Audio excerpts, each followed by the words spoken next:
अब आपको यह बताते हैं कि आज सुप्रीम कोर्ट ने चुनावी बॉन्ड के मामले में अपनी सुनवाई जारी रखी है और चुनावी बॉन्ड का जो मामला है यह सुप्रीम कोर्ट में लगातार रोज हेडलाइन बना रहा है। आज भी सुप्रीम कोर्ट ने 3 बड़ी बातें कही हैं जो देश को पता होनी चाहिए चुनावी बॉन्ड्स के बारे में। पहली बात सुप्रीम कोर्ट ने कही कि स्टेट बैंक ऑफ इंडिया ने अदालत के आदेश के बावजूद इलेक्टोरल बॉन्ड से जुड़ा पूरा डेटा चुनाव आयोग को नहीं सौंपा है। तो पहली बात सुप्रीम कोर्ट ने स्टेट बैंक को कहा कि सारा डेटा कहां है, आपने तो अभी तक अधूरा डेटा दिया है, हमें पूरा डेटा चाहिए। अदालत ने दूसरी बात यह कही कि स्टेट बैंक ऑफ इंडिया ने चुनाव आयोग को यह नहीं बताया कि जो चुनावी बॉन्ड्स राजनीतिक पार्टियों को चंदा देने के लिए खरीदे गए उन बॉन्ड्स का अल्फा न्यूमेरिक नंबर और सीरियल नंबर क्या था। और इस बात पर मुख्य न्यायाधीश जस्टिस डी.वाई. चंद्रचूड़ ने आज काफी नाराजगी भी जताई और उन्होंने कहा कि भाई ये अल्फा न्यूमेरिक नंबर और सीरियल नंबर कहां है, ये कब आएंगे। इसके अलावा सुप्रीम कोर्ट ने आज यह आदेश भी दिया है कि स्टेट बैंक ऑफ इंडिया को 21 मार्च तक यानी होली से पहले चुनाव आयोग को सभी इलेक्टोरल बॉन्ड्स का अल्फा न्यूमेरिक नंबर और सीरियल नंबर बताना पड़ेगा और इस डेटा को सार्वजनिक करने के बाद स्टेट बैंक ऑफ इंडिया को सुप्रीम कोर्ट में एक अलग हलफनामा भी दायर करके यह बताना पड़ेगा कि उसने इस मामले में किसी भी जानकारी को छुपाया नहीं है और उसके पास जितनी भी जानकारी थी वो जानकारी सारी पूरा डेटा उसने दे दिया है, अब अपने पास कुछ नहीं रखा। यह हलफनामे में चाहिए सुप्रीम कोर्ट को कि कहीं कोई बाद में यह ना कह दे कि हमने कुछ डेटा बचा कर रख लिया या हम दे नहीं पाए। जबकि स्टेट बैंक ऑफ इंडिया ने सुप्रीम कोर्ट से कहा कि वो किसी भी जानकारी को या डेटा को छुपाना नहीं चाहता और बैंक चुनाव आयोग को बॉन्ड नंबर से जुड़ा सारा डेटा सौंप देगा। और यह इसलिए महत्वपूर्ण है क्योंकि बॉन्ड नंबर से यह पता चलेगा कि किस कंपनी और किस उद्योगपति ने किस पार्टी को चुनावी बॉन्ड्स के जरिए चंदा दिया है। देखिए अभी तक जो आपके पास डेटा आया है वो तो यही आया है कि किस पार्टी ने कितना चुनावी बॉन्ड किसे चंदा मिला है। अभी हमारे पास क्या डेटा है कि किस पार्टी को कितना चंदा मिला और हमारे पास यह डेटा है कि किस उद्योगपति या किस कंपनी ने कितने रुपए के चुनावी बॉन्ड्स खरीदे हैं। लेकिन यह डेटा अभी तक नहीं आया है कि किस उद्योगपति ने किस कंपनी ने किस पार्टी को चंदा दिया है। हालांकि कुछ पार्टियों ने यह जानकारी स्वतः ही सार्वजनिक कर दी है कि हमें कहां कहां से चंदा मिला है, लेकिन बड़ी बड़ी पार्टियों ने अभी तक यह जानकारी नहीं बताई है। एक जानकारी यह भी है कि भारत में व्यापारियों से यानी ट्रेडर से जुड़ी 3 बड़ी संस्थाएं हैं, एसोचैम, फिक्की और सीआईआई यानी कॉन्फेडरेशन ऑफ इंडियन इंडस्ट्रीज। और इन तीनों ने आज सुप्रीम कोर्ट से आग्रह किया है कि सुप्रीम कोर्ट चुनावी बॉन्ड्स के यूनिक नंबर्स को सार्वजनिक करने का आदेश ना दे और यह जानकारी गोपनीय ही रखी जाए कि किस उद्योगपति ने और किस कंपनी ने किस पार्टी को चंदा दिया है। तो आप सोचिए ये उद्योगपतियों की और कंपनियों की जो संस्थाएं हैं ये सुप्रीम कोर्ट में पहुंच गई और ये चाहती हैं कि ये डेटा गुप्त रहे ताकि इनके जो सदस्य हैं, मेंबर्स हैं, लोगों को ये ना पता चल जाए कि इन्होंने किस पार्टी को चंदा दिया है। लेकिन सुप्रीम कोर्ट ने इन संस्थाओं से आज कहा कि हम आपकी ये मांग स्वीकार नहीं कर सकते। हालांकि इस सुनवाई के बीच चुनाव आयोग ने जानकारी दी कि कुछ राजनीतिक पार्टियों ने उन्हें चंदा देने वाली कंपनियों की जानकारी को सार्वजनिक किया है, लेकिन इनमें वो पार्टी नहीं है जो टॉप 5 की सूची में आती है। कुछ छोटी पार्टियों ने जरूर यह बता दिया है कि उन्हें कहां से मिला और इन पार्टियों के नाम जिन्होंने अभी तक डेटा नहीं बताया है उनमें सबसे ऊपर है बीजेपी, कांग्रेस, तृणमूल कांग्रेस, भारत राष्ट्र समिति और बीजू जनता दल। इन्होंने अपना डेटा नहीं बताया। इन 5 पार्टियों को चुनावी बॉन्ड्स के जरिए सबसे ज्यादा चंदा मिला है, लेकिन इन्होंने अभी तक चंदा देने वाली कंपनियों की जानकारी सार्वजनिक नहीं की है। अब देखिए दूसरी तरफ एआईएडीएमके, डीएमके, आम आदमी party, JDS, JDU, RJD, Samajwadi party, NCP और नेशनल कॉन्फ्रेंस जैसी पार्टियों ने चुनाव आयोग को इसकी पूरी जानकारी दे दी है कि उन्हें यह चंदा कहां से मिला, किस पार्टी ने दिया है, किस उद्योगपति ने दिया है या फिर किस कंपनी ने दिया है। तमिलनाडु के मुख्यमंत्री एम.के. स्टालिन की पार्टी डीएमके ने बताया है कि उसे कुल मिलाकर 656 करोड़ रुपए का जो चंदा मिला उसमें से 509 करोड़ रुपए उसे अकेले एक कंपनी यानी फ्यूचर गेमिंग नाम की उसी कंपनी से मिला है जिसने सबसे ज्यादा इलेक्शन बॉन्ड्स खरीदे थे।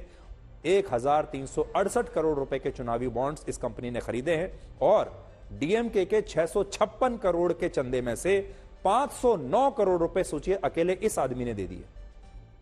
इसका मतलब यह हुआ कि लॉटरी का बिजनेस करने वाली इस कंपनी ने अपने 37% चुनावी बॉन्ड सिर्फ एक पार्टी डीएमके को दे दिए। इससे भी बड़ी बात यह कि तमिलनाडु में डीएमके को इसमें से ज्यादातर चंदा राज्य में उसकी सरकार बनने के बाद दिया गया है। सरकार बन गई उसके बाद चंदा दिया है। वर्ष 2021 में सरकार बनने से पहले डीएमके को 212 करोड़ रुपए का चंदा मिला था। सरकार बनने के बाद डीएमके को 444 करोड़ रुपए का चंदा मिला।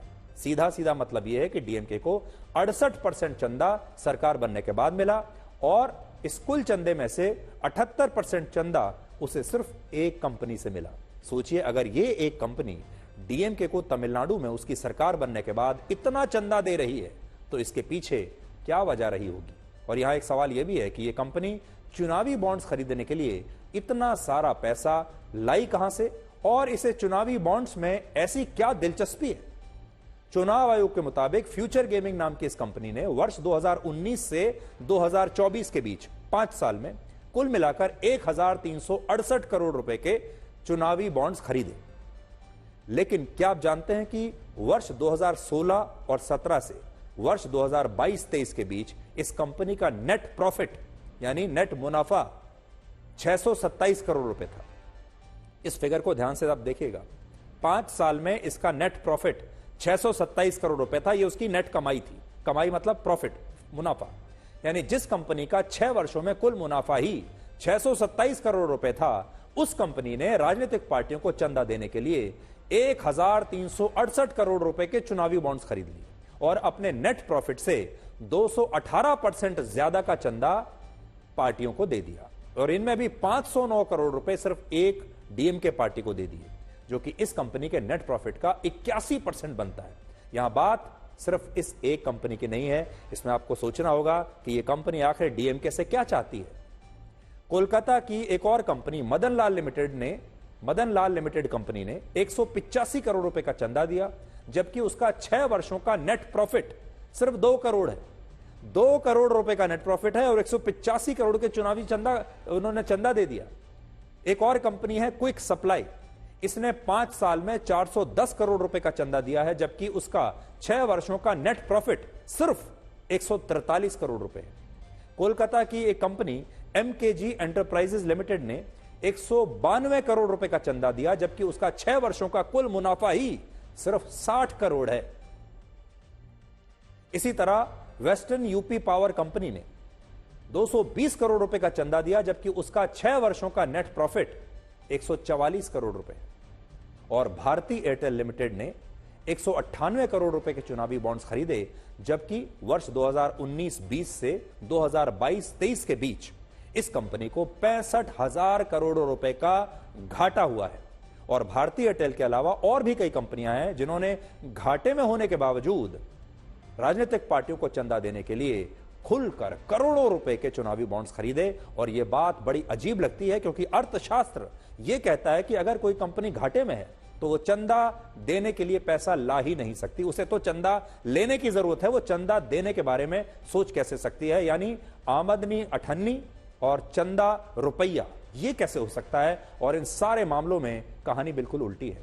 अब आप देखिए, जो बड़ी बड़ी कंपनियां हैं ये अपने कर्मचारियों को अचानक से नौकरी से निकाल देती हैं, क्योंकि ये कहती हैं हम घाटे में चल रहे हैं और हमें अपना स्टाफ कम करना है, हमें अपने खर्चे कम करने हैं। कर्मचारियों की तनख्वाहें नहीं बढ़ाते ये कहकर कि हम घाटे में चल रहे हैं, हमारे पास पैसा नहीं है।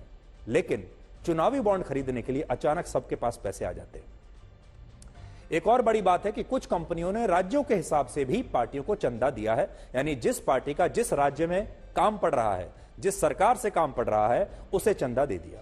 जैसे फ्यूचर गेमिंग कंपनी के बाद सबसे ज्यादा 980 करोड़ रुपए के चुनावी बॉन्ड्स तेलंगाना की कंपनी ने खरीदे, जिसका नाम है mega engineering and infrastructure limited. इस कंपनी ने तमिलनाडु में डीएमके को 105 करोड़ रुपए का चंदा दिया, जबकि कर्नाटक में इसी कंपनी ने जेडीएस पार्टी को सबसे ज्यादा 50 करोड़ रुपए का चंदा दिया है। सबसे ज्यादा चंदा देने वाली पार्टियों में है।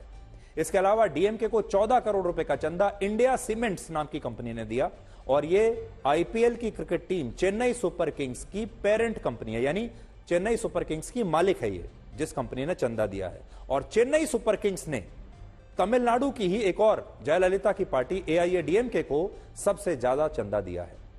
यानी आप सोचिए कि आईपीएल की टीम वाले लोग भी चंदा दे रहे हैं।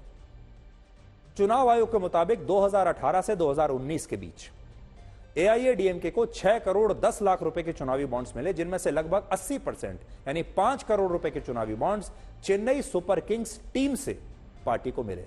अब बात जो समझ में नहीं आ रही वो ये है कि चेन्नई सुपर किंग्स जो टीम है आईपीएल की, उसे एआईएडीएमके को 5 करोड़ रुपए चंदा देने की क्या आवश्यकता पड़ गई और उनका एआईएडीएमके से क्या काम है। इसके अलावा आम आदमी पार्टी को अप्रैल 2018 से मई 2019 के बीच 5 करोड़ 75 लाख रुपए के चुनावी बॉन्ड्स मिले, जिनमें से सबसे ज्यादा 3 करोड़ रुपए के चुनावी बॉन्ड्स बजाज ग्रुप ने आम आदमी पार्टी को दिए हैं। यानी सबसे ज्यादा जो पैसा आया है आम आदमी पार्टी को वो बजाज ग्रुप से आया है।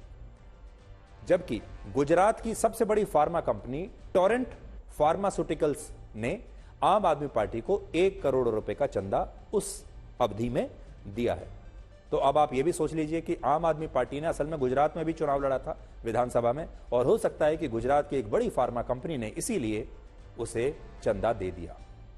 इसी तरह शरद पवार के अध्यक्ष रहते हुए एनसीपी को जनवरी 2019 से मई 2019 के बीच 37 करोड़ 75 लाख रुपए का चंदा मिला, जिसमें से 3 करोड़ 75 लाख रुपए का चंदा साइरस पूनावाला ने दिया, जो कोविशील्ड वैक्सीन बनाने वाली company serum institute of India के मालिक हैं या मैनेजिंग डायरेक्टर हैं। तो आप देखिए उन्होंने चंदा दिया है एनसीपी को, जिन्होंने कोविशील्ड भारत में बनाई थी, और आप में से बहुत सारे लोगों ने इनकी जो कोविड की वैक्सीन है वो आपने लगवाई भी होगी। जिसकी कोविड की वैक्सीन आपने लगवाई है वो एनसीपी को चंदे भी दे रहे हैं। जबकि एनसीपी को 4.5 करोड़ रुपए का चंदा अविनाश भोसले नामक एक उद्योगपति की कंपनी से मिला, जो यस बैंक और डीएचएफएल के लोन फ्रॉड मामले में आरोपी भी हैं, और इस समय वो जुडिशियल कस्टडी में है यानी जेल में है, और स्वास्थ्य कारणों से इस समय तो अस्पताल में है, लेकिन टेक्निकली वो अभी जेल में है। तो अविनाश भोसले जो कि आरोपी हैं 2 बहुत बड़े फाइनेंशियल फ्रॉड्स में, जो इस समय भी जेल में है, अविनाश भोसले ने एनसीपी को चंदा दिया है। किस लिए दिया होगा आप खुद सोचिए। और अविनाश भोसले जो हैं वो महाराष्ट्र के एक बड़े बिजनेसमैन माने जाते हैं, पुणे के एक बड़े बिजनेसमैन माने जाते हैं। उनका शरद पवार की पार्टी को चंदा देने का मतलब क्या है आप जानते हैं।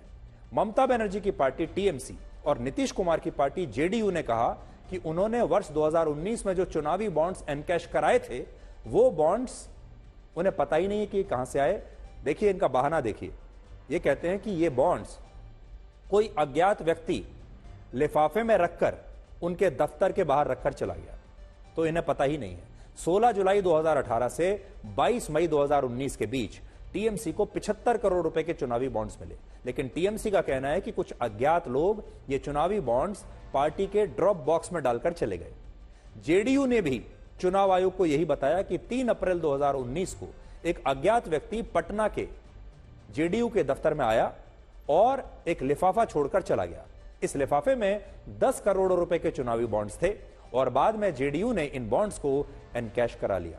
ये सारी कहानियां सुनने के बाद आप भी सोचते होंगे कि आपके जीवन में, काश आपके जीवन में भी ऐसा कुछ हो कि कोई व्यक्ति आए और लिफाफे में करोड़ों रुपए आपके घर के दरवाजे पर छोड़कर चला जाए और आप उस पैसे को रख लें। आपके साथ लेकिन ऐसा कभी नहीं होगा। लेकिन ये पार्टियां कहती हैं कि लोग आते हैं, लिफाफे में करोड़ों रुपए के चुनावी बॉन्ड्स इनके दरवाजे पर रखकर चले जाते हैं और ये वो पैसा ले लेते हैं, जानने की भी कोशिश नहीं करते कि कौन आया। काश ऐसा सबके साथ हो। इसी तरह समाजवादी पार्टी का कहना है कि वर्ष 2019 में उसने 10 करोड़ 84 लाख रुपए के जो चुनावी बॉन्ड्स एनकैश कराए, उनमें से 10 करोड़ रुपए के बॉन्ड्स एक अज्ञात व्यक्ति ने इस पार्टी को पोस्ट ऑफिस के जरिए भेजे थे। एसबीआई के इलेक्टोरल बॉन्ड घोटाले में बीजेपी केंद्र की सरकार तो कटघरे में है ही, अब जेडीयू उनके सहयोगी भी कटघरे में है। माननीय सर्वोच्च न्यायालय में हलफनामा जो दिया है जेडीयू ने, उसमें दिया गया है कि 10 करोड़ रुपया किसी ने लिफाफे में आकर के उनको दे दिया। अब ये सवाल तो उठेंगे। आरजेडी ने एडीआर को जो डेटा दिया था 2019-20 में मात्र 2 करोड़ का, 50 लाख का, और एसबीआई के डेटा के अनुसार 4 करोड़ 50 लाख है। तो किस पर सवाल खड़ा कर रहे हैं? अरे जब 4000 करोड़ का एसबीआई डेटा देगा और एडीआर को हमने डेटा दे दिया है, उसी डेटा में जेडीयू का हिसाब मिल जाएगा। Electoral bond is going to be proved to be the biggest scam in the century. BJP knows it very well. That's why they wanted to throttle the voice of SBI, and they pressurized SBI not to bring the data before the common people before the month of June.